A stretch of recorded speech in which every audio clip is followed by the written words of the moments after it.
रोज जात रहलो घूमे तू रहतिया कब सुबह शाम न तो कब दोपहरिया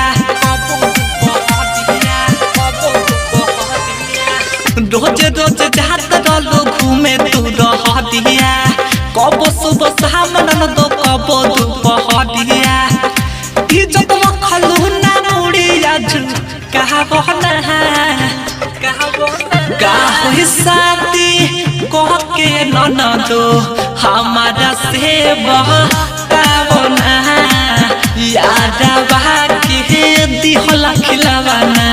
नई हरे में खेलावना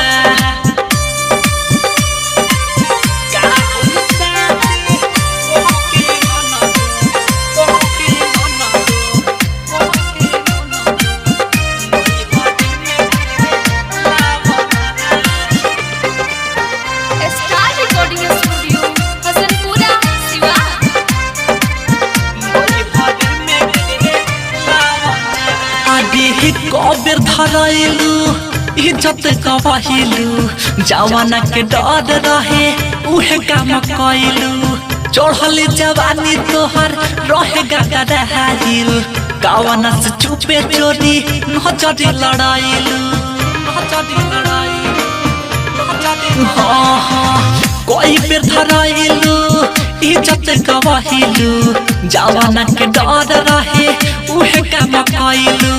चढ़ल जवानी तोहर रहे गगराइल कावना से चुपे चोरी नजरी लड़ाइलू के कोडवा में दूधवा पी रहवना का होई शादी कह के ननदो हमारा से बहकावना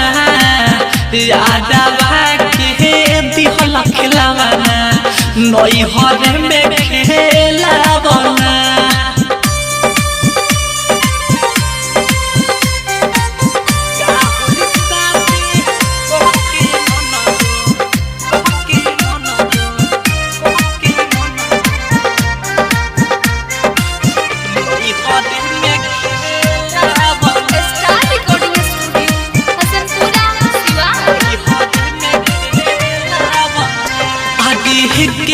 करन खूबे लुटले महाजा